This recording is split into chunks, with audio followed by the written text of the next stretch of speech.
Hey everyone, welcome to this explainer. If you've been watching the news lately, looking at today's fierce culture wars and identity debates and thinking, how in the world did we actually get here? Well, you're absolutely in the right place. Today we're going to unpack the deep philosophical roots of these clashes. We'll be using Charles Taylor's incredibly influential essay, The Politics of Recognition, along with Amy Gutman's brilliant analysis, to really break down exactly how we arrived at this moment. Okay, let's just take a quick look at our roadmap. We're going to cover the modern identity clash, the shift from honor to authenticity, the power of recognition, the divide between equal dignity and difference. We've got a really interesting real-world case study in Quebec. And finally, we'll look at how we find mutual respect. All right, Section 1, the modern identity clash, the battle for the curriculum. So we're going to start at the visible canopy of our philosophical tree, which is the modern university campus. Looking totally neutrally at the Stanford University curriculum debate from our source material, you can clearly see two completely opposing camps. On one side, right, you have the essentialists. They look at the classic Western canon, Plato, Aristotle, Dante, and they see timeless moral and political truths. From their viewpoint, replacing these works just dilutes our intellectual heritage and leads to this standardless relativism. But then, conversely, the deconstructionists look at those exact same common standards, and they don't see timeless truths at all. They see hegemonic masks for political power. For them, changing up the curriculum is absolutely necessary if we want to recognize previously unheard minority voices: women, African Americans, Hispanics, Asians, Native Americans.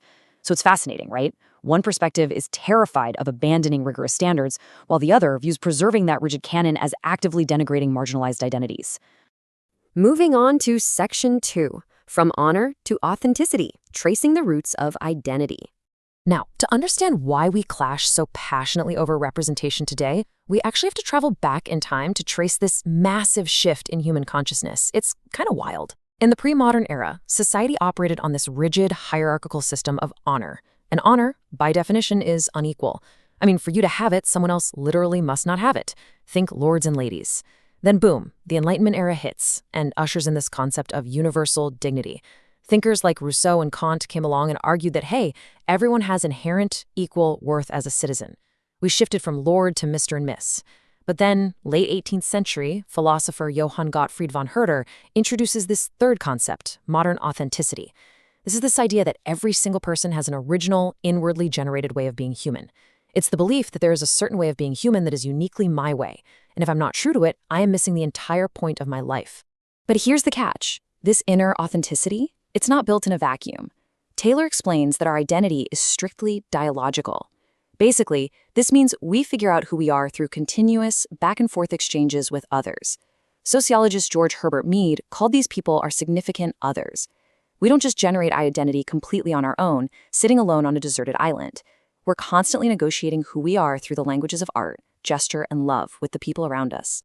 This crucial point is perfectly captured by Charles Taylor himself. He writes, "We define our identity always in dialogue with, sometimes in struggle against, the things our significant others want to see in us." So the big takeaway here is that our self-definition fundamentally depends on the image that society reflects back to us. Okay, Section 3, the power of recognition. Why misrecognition hurts. Because our identity is dialogical, like we just talked about, the way society either recognizes us or, on the flip side, misrepresents us, carries immense psychological and political weight. Misrecognition can inflict a grievous wound. Think about it. If a dominant society consistently projects a confining, demeaning, or just contemptible picture onto minority groups or women, those groups can actually start to internalize that inferiority. Taylor notes that some feminist thinkers argue women in patriarchal societies have been induced to adopt a totally depreciatory image of themselves. Similarly, centuries of white society projecting demeaning images onto Black or Indigenous people can result in a self-depreciation that acts as a super potent instrument of oppression. This is why due recognition isn't just some basic courtesy, right? It's a vital human need, and withholding it is quite literally a form of oppression. Which brings us to Section 4, equal dignity versus difference, the splitting path. Let's move to the real core of this explainer. We're going to see how this shared human need for recognition actually split into two diverging and often clashing branches of modern politics. It creates this fascinating paradox. On one side, we have the politics of equal dignity. This demands that we treat everyone exactly the same. It fights for a totally difference-blind society, with an identical basket of rights and immunities for every single citizen, based strictly on our shared human potential. But on the exact opposite side, we have the politics of difference.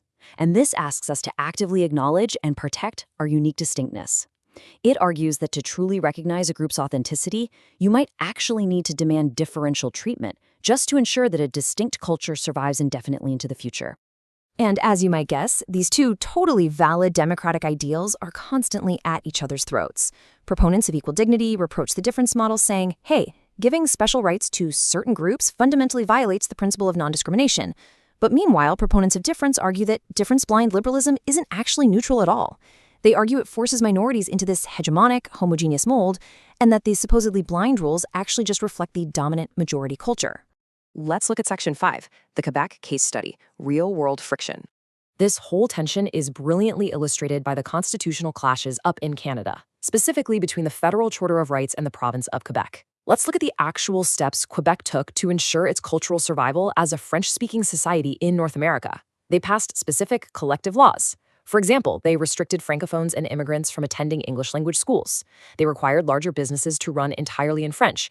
And, perhaps the most controversial one, they outlawed commercial signage in languages other than French. Now, from Quebec's perspective, this was absolutely essential to actively guarantee the future survival of their culture. But for English Canada, which was operating from that difference-blind, equal dignity perspective we talked about, these collective laws were seen as directly violating the individual, universal rights of the non-Francophones living in Quebec. So this real-world clash forces us to ask a pretty profound question about how our society should operate. Do we adopt procedural liberalism? This is championed by thinkers like Ronald Dworkin, where society basically remains totally neutral on what constitutes a good life and prioritizes uniform individual rights above absolutely all collective goals. Or do we adopt what we can call hospitable liberalism?